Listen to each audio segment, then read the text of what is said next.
One more time. Hey everybody, what's going on? I'm Adam. I'm Morgan, and this is the Good People Beer Club. Today we are doing, I'm going to let you take it over because I'm going to mispronounce it. We're doing Leelanau Brewing Company's Whaleback White. It's a white ale brewed with additional spices like orange peel, coriander, and then some. We don't want to give too much away. But in essence, it's a sour ale. This is a side project of Ron Jeffries, who famously does Jolly Pumpkin Brewing Company. And yeah, it's gonna get crazy. We're gonna delve into this. It's a very small batch, very limited, not in too many states. It's distributed out in Michigan, New York. Yeah, it's in New York. It's getting around, but like not on the same extent that yeah. You know, good old Jolly Pumpkin. I can't help but to notice bottle conditioned, yeast on bottle, store upright. So, you know, it's a bottle conditioned beer, as all good sour should be. It's legit. Yep.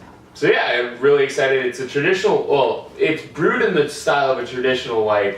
It's got from what I understand, orange peel and, go ahead and open it up. Orange peel and curacao, which is kind of like a bitter orange. Yeah.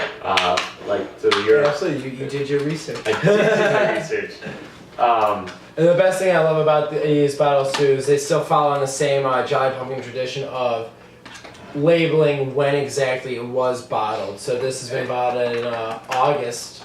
August 9th of 2011. So I hope you're cool with a year-old beer. Oh shit! God damn it, we're drinking an aged beer. Oh, so we're getting a little crazy. I love it. What batch number? Does it have a batch number? Because I know some of the other ones.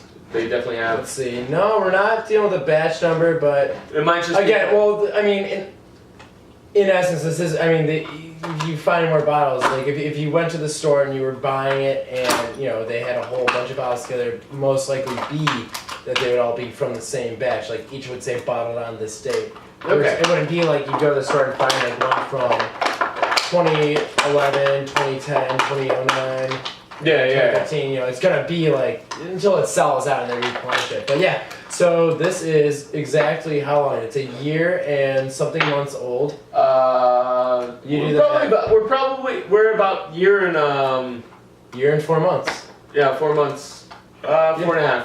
Year and 4.5 months. So that's solid, especially for a sour beer, because it's brewed in the Jolly Pumpkin tradition. Mm-hmm. You know, open fermentation, very much like all the water out. All the water.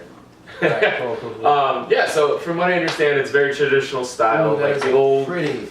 Oh my god, that's gorgeous. It's almost glowing. It's so golden. It is. Oh my god, I'm excited for this. I'm like a little girl. But it's brewed in the traditional style of Belgian white.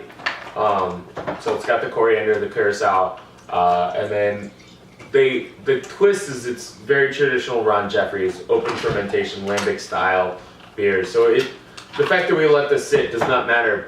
And in fact, it's matured in French oak cask. Like what they use for brand new French oak process. Yeah, and they usually go about I'd say 6 to 9 months. Feel underpoured over here. This is bullshit. Please fill up. It literally is a nice, truly wonderful golden color. It's just absolutely gorgeous. I'm gonna do it too. And honestly, a little bit more head. This giggity. All right. I mean, honestly, just the clarity of the. Oh my god. Color. Yeah, right. And it's it's good. Yeah. The best part is it smells like a traditional like white or wheat. All right, so I'll be honest. So. Let's see, I got the brew this It's over the summer. August. I got it in August. And it's been chilling.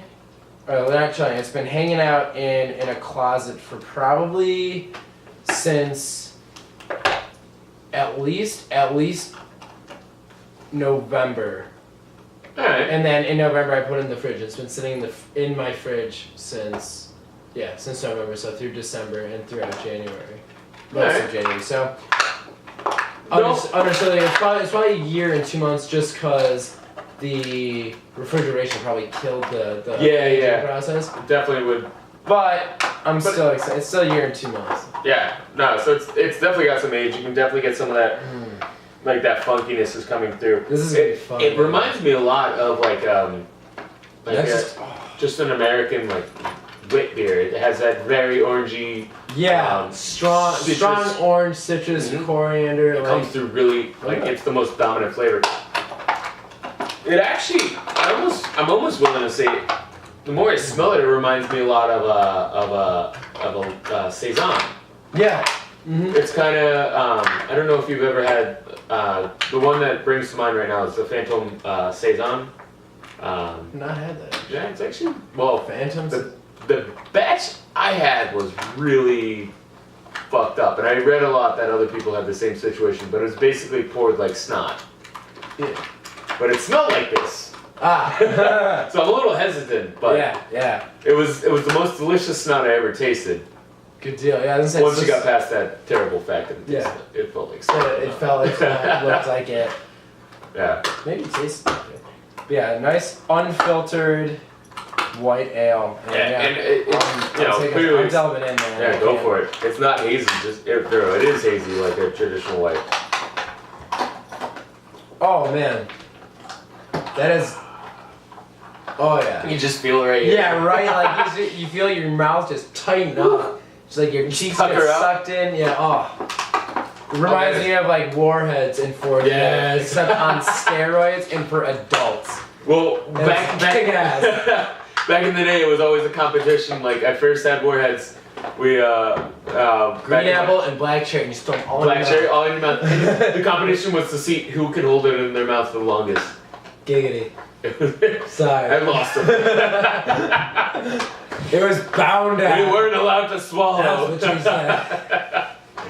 But yeah, dude, no, solid, kick-ass brew, like. Oh my god, that's so good. So I feel like the most beautiful part of this is there's a whole story behind it too. Not so much like oh there's this history, more like there's legitimately a fucking story on the bottle, and I'm feeling obligated to read it. Go for it. I haven't read it. I'll be honest. It's story time. Go for it. I'm not don't go to sleep though. I still have to finish. I'm putting on my story listening cap. You got your story cap on? Alright, I got my story cap on too. Alright. So this is how it starts. Alright. Lake Michigan let out a low, distant growl from the past Manitou Islands. Dark clouds began to push the blue sky inland, past Pyramid Point. Thunderclouds burst lightning at the cold water. Out from Whaleback, a separate storm retaliated with a furious crackle of lightning that lit up the surface of the lake.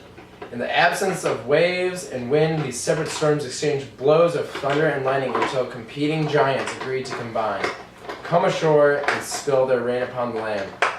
Born from the storm was an ale, Whaleback White.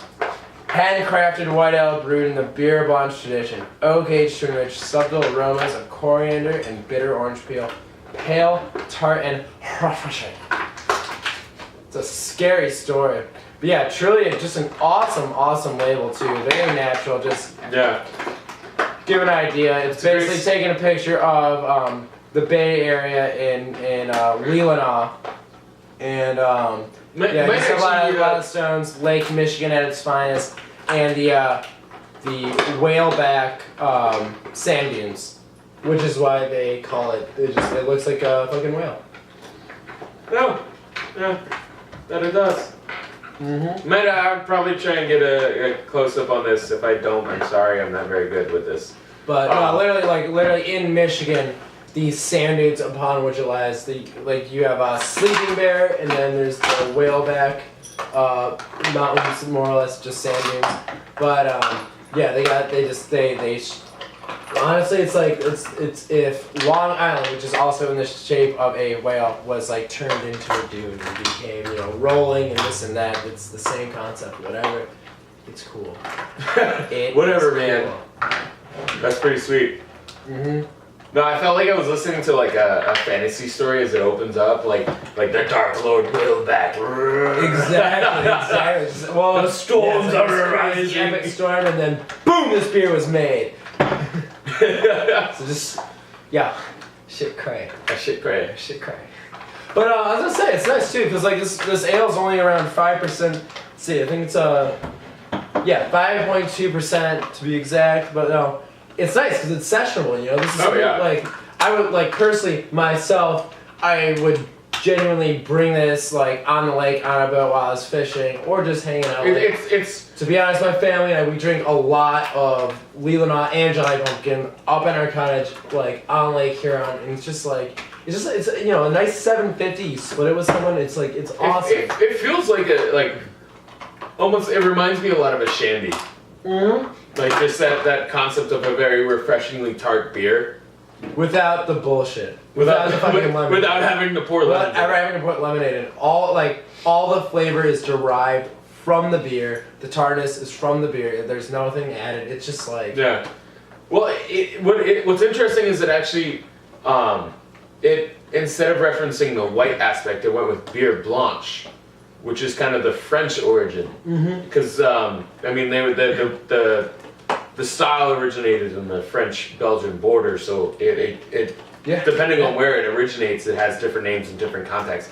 The beer blanche obviously means beer white, or white beer, however you properly translate it. Sorry, white beer. No foreign language expert.